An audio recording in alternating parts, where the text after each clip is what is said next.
Hey guys, how's it going? This is Pat Nappy here from PNLearning.net. And this is another video in a series I'm doing on the SAT practice test number 2. If you go over to the College Board's website, you'll see that this test is no longer there.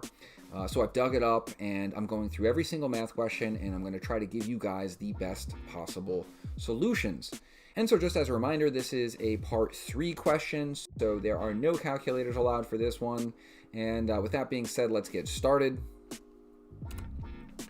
We've got a question here about landscaping. Let's see what it's all about. A landscaping company estimates the price of a job in dollars using the expression 60 plus 12 and H, where N is the number of landscapers who will be working and H is the total number of hours the job will take using those N landscapers. Which of the following is the best interpretation of the number 12 in the expression? So the first thing we want to look at here is that this is estimating the price of a job. And that means that these numbers are going to have to refer to dollars and cents. So if we look at 12, which is along here with N and H, we have to think about one of those numbers at least has to be the dollar amount. And of course, it's already telling us that N is a number of landscapers. It's telling us that H is a number of hours. So it's got to be 12. That is the number referring to a dollar amount. And if we just scroll down, we can see in these answer choices, there are only 2 answer choices where 12 is being referred to as a dollar amount. So it's got to be either A or C. B and D, we can just cross those out. And the quickest way to kind of determine which one of these is the correct answer is to just kind of remember what it means to multiply number with variable in expressions in math. If we have a number times a number, we usually would say that it's this first number per this second number, right? What happens though if you have 2 variables? Well, it's not that hard. You're just going to go ahead and say that you have one number per another number, right? And so we can see that this would be $12 per worker per hour. So we're just kind of trying to look for a statement that has 2 per statements.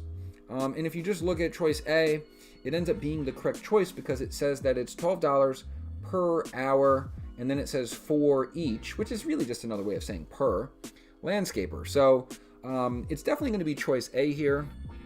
And just due to the fact that the language is pretty clear and works well with the expression, right? Just having 3 numbers multiplying like that. If you're wondering why it can't be C, there's a really easy way you can check that out. The way that we can prove that it's not going to be C is to just show a couple situations where you might have 1 worker or 2 workers, and to then just focus on the hours, right? This is just a straight statement about hours. So if we plug in numbers for the workers, we can kind of just ignore the workers and just go through some scenarios. And so if you were to quickly just say, okay, let's say we have 1 worker, right? We have 60 plus the 12 times 1 worker and some number of hours. Or let's do another scenario where we have 3 workers, right? Let's say we have 60 plus 12 times 3 workers times some number of hours. If you go through and simplify these expressions, right, you're going to see very quickly that it's not always going to be an increase of $12 every hour. 12 times 1 here is just going to be 12 times H, and 12 times 3 here would be 36. So we're going to get 36H. And what we now have are some nice linear expressions, right? And one has a slope of 12, right? The case where we had 1 worker, that would go up by $12 for every hour. But in any other scenario, right, where we have more than 1 worker, okay, example, 3 workers, look at our slope. Our slope's going to be 36. And so for every hour we increase this job by, we're actually going to increase the overall cost by $36, right? Not 12. So that is a way to prove that it's definitely not choice C. You don't have to go ahead and do any of that with choice C. It's better and quicker to just remember some basic things about translating an expression into English. When you have a number multiplying by 2 variables, we can just use a double per, or we can throw a for each in there. We could say a double for each if we want, right? I mean, you could say it's $12 for each worker for each hour. It doesn't really make a difference. That's pretty much it for this question, guys.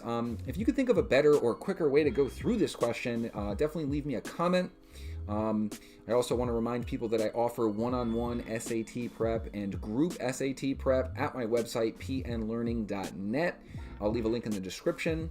And I also want to see if you guys would just throw me a like if you found this video helpful. Subscribe to the channel if you want to see more SAT questions, and I'll be uploading those very regularly. And also, share this video with anyone else who's going through SAT prep. Thank you very much for watching, and I'll see you in the next video.